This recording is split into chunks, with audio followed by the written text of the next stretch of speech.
ready.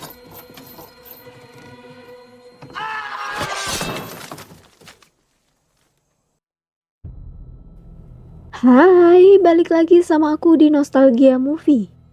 Di video kali ini, kita akan membahas sebuah film dari Netflix yang berjudul Papillon. Film ini merupakan film yang dibintangi Charlie Hunnam dan Rami Malek, menceritakan tentang kisah nyata narapidana Prancis. Cerita film Papillon bermula saat Henry Cavill, seorang pembobol berangkas ulung, dijebak atas pembunuhan. Meski memiliki alibi dari kekasihnya, pria yang dijuluki Papillon atau kupu-kupu ini pada akhirnya dipenjara di Devil Island, sebuah pulau di wilayah Guyana, Prancis. Devil Island dikenal sebagai pulau penjara paling sadis, tempat puluhan ribu narapidana menghabiskan masa hukumannya. Dalam sejarahnya, tak ada narapidana yang berhasil melarikan diri dari penjara ini. Bagaimana keseruannya? Disimak alur ceritanya sampai selesai. Admin mau ingetin dulu ya guys, kalau konten ini berisi full spoiler. Jangan lupa untuk like, komen, subscribe, dan nyalakan loncengnya. Tanpa berlama-lama lagi, langsung aja kita ke alur ceritanya. Pada tahun 1930 di Paris, Papillon adalah seorang pembobol berangkas terbaik. Tak butuh waktu lama tapi telah mengambil berlian dalam berangkas yang ia bobol. Selanjutnya, Papi segera menuju tempat hiburan malam. Di sana ia menemui seorang bos mafia bernama Castile. Castile yang sedang menyiksa Germo bernama Ronald Reagan yang telah melaporkannya ke polisi. Lantas, Papi menjual 7 butir berlian curiannya seharga 10.000 euro pada Castile Roger. Setelah mengantongi uang, Papi segera memanggil kekasihnya Ned. Ned adalah seorang wanita penghibur di tempat tersebut. Setelah selesai pertunjukan, Papi memberikan kalung berlian kepada Ned dan mengajaknya untuk pergi. Tanpa Papillon sadari, anak buah Castile melihat mereka berdua dengan kalung berlian tersebut. Esok paginya, Ned mengajak Papi untuk meninggalkan Paris dan hidup sebagai keluarga sederhana di pedesaan. Namun, Papi meminta waktu 6 bulan padanya untuk lebih dulu mengumpulkan uang. Namun, tiba-tiba You're under arrest for the murder of Roland Legrand. polisi datang dan langsung menangkap Papillon. Ia dituduh telah membunuh Ronald Reagan, Germo yang semalam disiksa oleh Castile.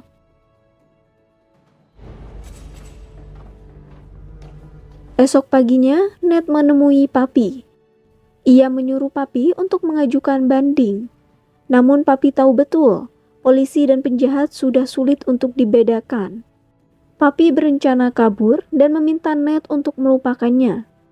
Sementara itu, ia disapa oleh Jullard, seorang perampok nekat yang menyarankannya membawa uang untuk biaya kabur. Selanjutnya, di tempat pemeriksaan, Papi dan Jullard memperhatikan Louis Degas. Louis Degas seorang milioner yang ditahan karena membuat obligasi palsu. Selanjutnya, para napi ini akan dipindahkan ke Kampung de la Transportation, sebuah penjara di Guyana, Amerika Serikat. Kemudian para napi diboyong menuju kapal tahanan. Dalam perjalanan, istri dan pengacara Degas mengatakan bahwa mereka akan mengajukan banding dan Degas dapat pulang sebelum Natal. Setibanya di dalam kapal tahanan, Papi dan Jullard menyiapkan tempat untuk Degas. Papi menawarkan diri untuk menjadi bodyguard-nya dengan imbalan uang untuk kabur. Namun di situasi seperti ini, Louis Degas sulit untuk mempercayai siapapun. Dan akhirnya, Degas menolak tawaran dari Papi. Malamnya saat Degas tertidur, seorang penjahat kejam merobek perut napi di samping Degas, hanya untuk mengambil uangnya. Dan ironisnya, polisi di sana ikut mengambil sebagian uang tersebut. Tidak lama, para polisi membuang mayat tahanan ke laut begitu saja. Mengingat kejadian semalam, pagi harinya Dega terus mengikuti Papillon karena khawatir. Akhirnya Dega sepakat untuk menyewa Papillon sebagai bodyguardnya sampai ia bebas. Louis Dega berniat kabur karena ia yakin istri dan pengacaranya akan mengajukan banding untuknya. Malam harinya, penjahat kejam itu kembali beraksi. Kali ini ia mengincar Louis Dega. Papi segera menjatuhkannya. Penjahat itu tidak tahu siapa yang menyerangnya hingga ia memukul dengan membabi buta. Tidak lama polisi menyemprotkan hawa panas dan memeriksa seluruh tahanan. Akhirnya Papi dipindahkan ke kelas pertama. Kaki dan tangannya diikat seperti hewan buas.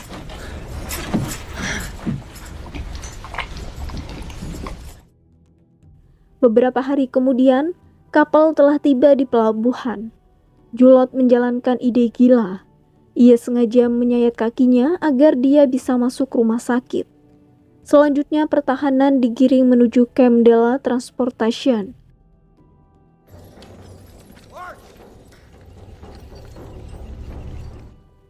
Mereka semua dikumpulkan di sebuah lapangan. Lalu kepala penjara berpidato di samping buletin. Ia mengatakan bahwa siapapun yang berusaha kabur akan diisolasi selama 2 tahun. Hukuman kedua selama 5 tahun. Dan apabila seorang napi berani membunuh sipir, maka napi tersebut akan langsung dieksekusi. Seperti biasa, Papi memilih tempat di pojok untuk melindungi Dega. Uniknya, satu ruangan sel penjara tersebut diisi oleh banyak napi. Setelah mendapat tempat, Papi menemui kepala kamar dan memesan pekerjaan di rumah sakit. Kepala kamar meminta biaya 1.000 euro, dibayar cash, tanpa tawar-menawar. Tidak pikir panjang, Dega segera mengeluarkan uang tersebut dan membayarnya. Malam harinya para tahanan tidur dengan kaki di borgol. Saat pagi tiba, tangan Dega berdarah karena digigitan binatang. Dan ternyata kamar tahanan mereka juga dihuni oleh kelelawar penghisap darah.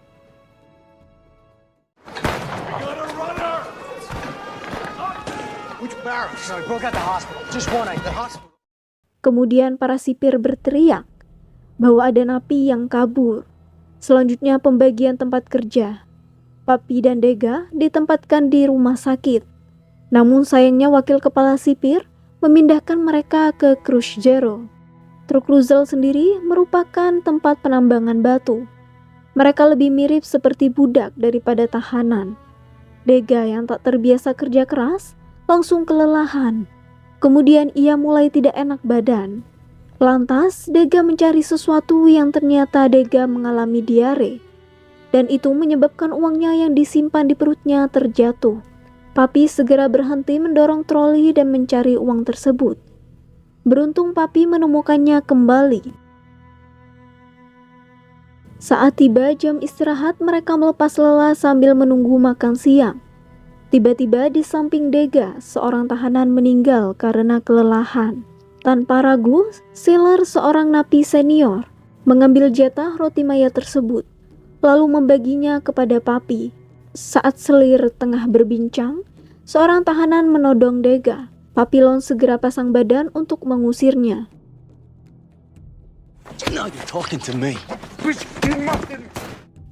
Akhirnya di jalan mereka bertemu rombongan wanita pesanan dan seorang germo yang meminta tumpangan. Papi menanyakan perahu pada germo tersebut. Germo tersebut membandrol harga 5.000 euro untuk tumpangan perahu. Dan dia akan pulang 3 hari lagi ke Spanyol setelah beres bekerja. Papi dan Dega membersihkan diri. Ternyata orang yang menolong Dega sebelumnya masih menyimpan dendam.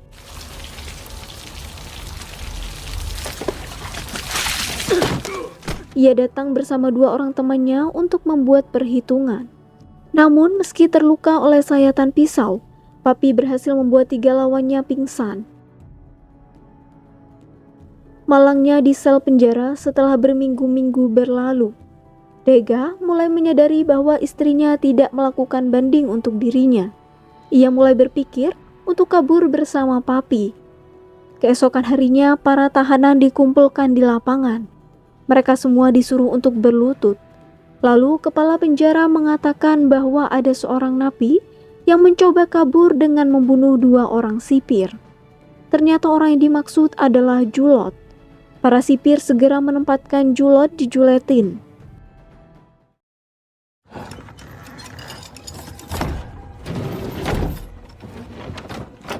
Prisoner ready.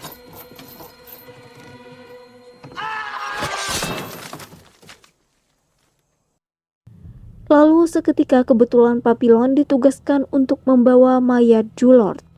Meski Degas sangat enggan, tapi Papillon terus mengajaknya. Tiap tahanan yang mati, mayatnya akan dibuang ke laut sebagai umpan ikan. Tentu saja Degas yang merupakan milioner tak terbiasa mengangkat beban. Sipir memaksanya dengan cambuk agar Louis Degas tetap membawa mayat Julot. Ass up. Dan itu membuat Papillon geram. Kesempatan tersebut digunakan Papi untuk kabur. 2 orang sipil tersebut mengejar Papillon hingga ke tepi sungai. Louis Degas sangat frustasi karena ditinggal oleh Papillon begitu saja.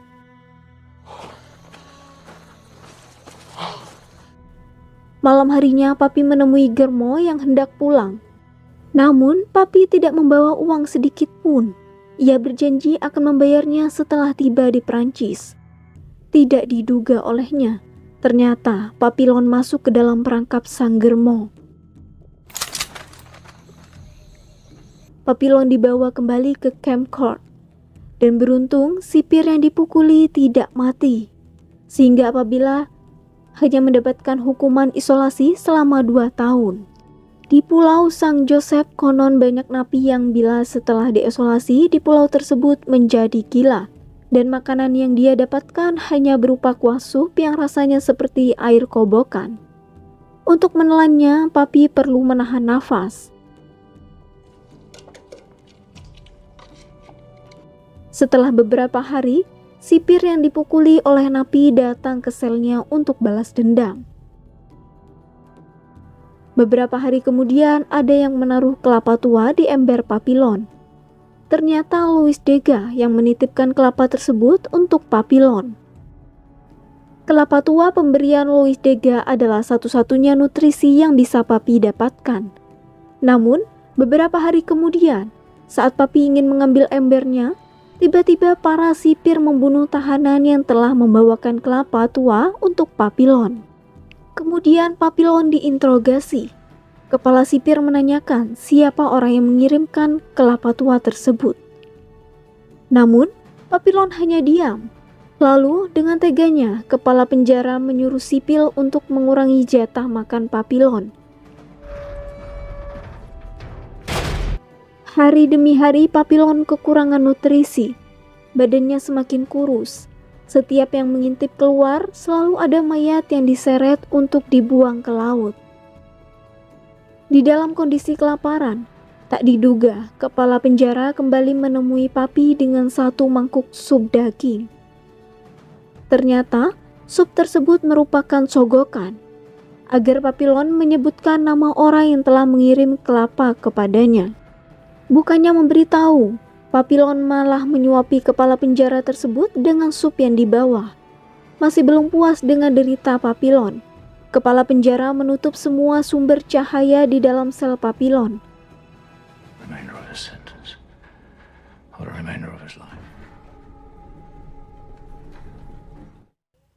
Bukannya mati, Papillon malah berhalusinasi. Tidak lama ia melihat berangkas di tembok. Ia mencoba membuka berangkas seolah untuk membebaskan pikirannya. Papillon adalah seorang ahli pembobol berangkas. Namun, kali ini ia tidak mampu membukanya. Papi lalu menyerah. Ia kehabisan akal untuk membuka berangkas tersebut. Namun, tiba-tiba berangkas tersebut terbuka sendiri dan membebaskan pikirannya. Hari demi hari berlalu tanpa terasa. Papillon telah menghabiskan 2 tahun dalam sel isolasi. Lalu 2 orang sipir membawanya ke ruang perawatan. Di sisi lain, Dega dipekerjakan sebagai administrasi di penjara tersebut. Mengetahui Papillon telah bebas, Louis Dega segera menuju ruang perawatan untuk menjenguknya. Sampai di sana, ia sangat miris melihat keadaan Papi. Dega mengira bahwa Papi sudah gila karena disel di dalam ruang gelap selama 2 tahun. Kemudian dia juga bercerita bahwa bandingnya tidak pernah diajukan oleh istrinya. Dan kini istri dan pengacara telah menikah. Mereka hidup bahagia dengan harta yang telah dikumpulkan selama hidupnya. Well, to hell with her then. Lalu, tiba-tiba Papi menjawab. Ternyata dia tidak gila, tapi cuman akting, agar ia dibawa ke rumah sakit. Kemudian, Dega membocorkan agenda penjara, bahwa hari Minggu akan diadakan pertunjukan film. Dan saat tersebut adalah saat yang tepat bagi mereka untuk kabur. Selanjutnya, Papi kembali berakting agar ia diberikan obat penenang. Papi dengan sengaja mengumpulkan obat penenang tersebut. Malam harinya, Papi mendengar suara ribut-ribut di kamar mandi. Ternyata, seorang penjaga mencoba untuk melecehkan seorang napi laki-laki di sana. Setelah penjaga pergi, Papi mendekati lelaki tersebut. Dia bernama Maturet yang dihukum atas kasus pembunuhan. Kemudian, Papi mengajak Maturet untuk kabur. Tugasnya adalah mengalihkan perhatian penjaga di ruangan tersebut. Esok harinya, Papi berpura-pura gila agar masuk ke ruang perawatan. Ia telah menghubungi penjual perahu yang meminta uang 50% sebagai tanda jadi. Lantas, Louis Dega memberikan uang terakhir yang ia miliki pada Papi. Papi menugaskan Dega untuk mencampur obat penenang pada kopi petugas. Namun saat ia pergi, seorang tahanan merebut obat tersebut. Dega yang tidak bisa berkelahi menggigit tangan tahanan yang merampas obat darinya. Saat itu terkuak latar belakang mereka. Ternyata Dega dipukuli ayahnya saat masih kecil. Sementara itu, Papillon adalah anak dari seorang guru.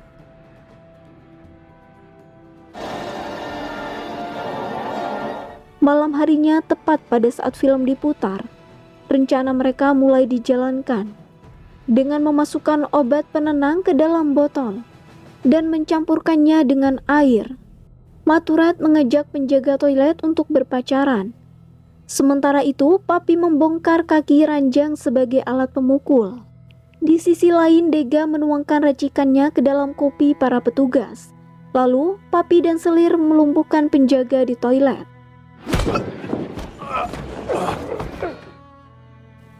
Setelah itu mereka turun untuk melumpuhkan para petugas. Tanpa diduga, seketika hujan turun. Para tamu disuruh masuk ke dalam untuk berteduh.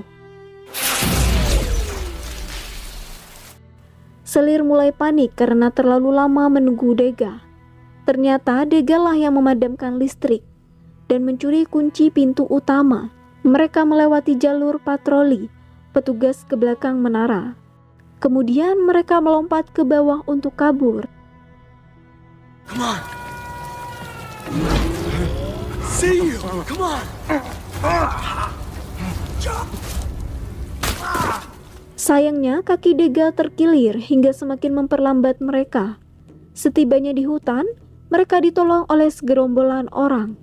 Namun ternyata penodong tersebut adalah orang yang menjual perahu pada mereka. Penjual perahu segera meminta sisa uang tagihan. Papi dan Louis Dega sempat ragu pada penjual tersebut. Setelah memberikan uang kepadanya, ternyata penjual tersebut adalah orang jujur. Mereka sangat menyiapkan perahu dan berlayar pagi itu.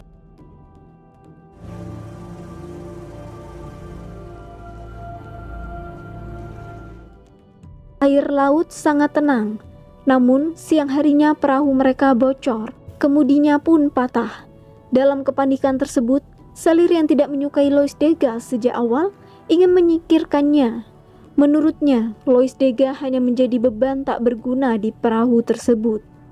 Beberapa saat kemudian, keadaan laut terlihat sangat tenang. Namun, di depan badai besar tengah menggulung membuat Sally semakin bersemangat untuk menyingkirkan Dega. Saat beban perahu mereka berkurang, Kemudian perkelahian pun dimulai.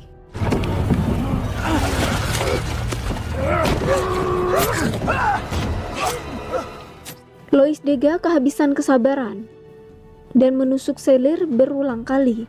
Mereka membuang Selir Ward. Namun, perahu mereka semakin mendekati badai. Saat terbangun, Papi sudah berada di pulau dengan penduduk primitif. Tidak lama ia bertemu seorang biarawati. Biarawati tersebut mengatakan bahwa ia tahu dari mana Papi berasal. Lalu Papi meninggalkannya untuk mandi. Sementara itu, Lois Dega dengan kakinya yang bengkak masih syok dengan apa yang ia lakukan kepada Selir. Kemudian Lois Dega memutuskan untuk tinggal di tempat tersebut. Sementara itu, Papi tetap ingin kembali ke Paris. Dalam perjalanan, Papi melihat mobil polisi. Ia segera kembali untuk mengambari Dega. Namun naasnya, Maturet tewas tertembak.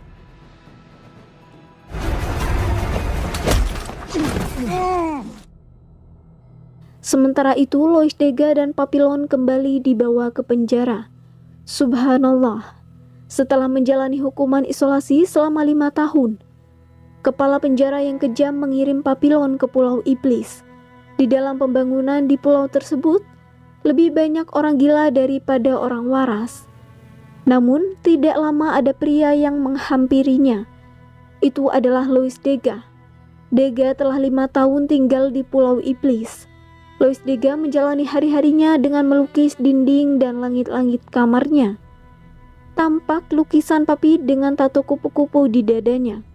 Kemudian, Lois Dega mulai menyiapkan makan dan minum. Pagi harinya dia mengajak Papi untuk mengambil air. Tidak lama Papi menaiki tangga menuju sisi pulau. Papi masih menyimpan harapan untuk bebas.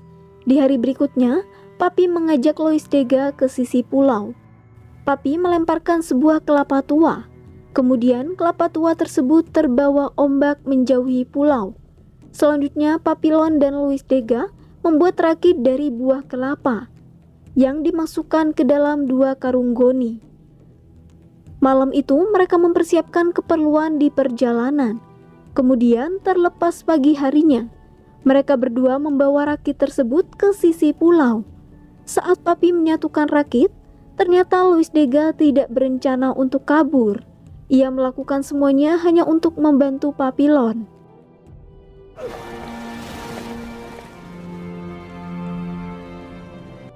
Ini adalah upaya ketiga Papillon untuk kabur. Singkat cerita, Papillon kini menjadi warga negara Venezuela. Papi mengunjungi kantor penerbit dan mengajukan beberapa buku berisi kisah hidupnya. Kemudian buku dari Papi diangkat sebagai film berjudul Papillon yang kawan-kawan sedang saksikan saat ini. Dengan berhasil, Papillon cerita pun selesai. Papi mengajarkan kita untuk pantang menyerah dan fokus pada tujuan. Dalam prosesnya, kita akan menemui kegagalan. Namun, bagi orang cerdas yang pantang menyerah, kegagalan justru menjadi kisah manis untuk diceritakan. Akhir kata, terima kasih telah menonton. Jangan lupa di-subscribe, tetap semangat kawan, dan sampai jumpa di video selanjutnya.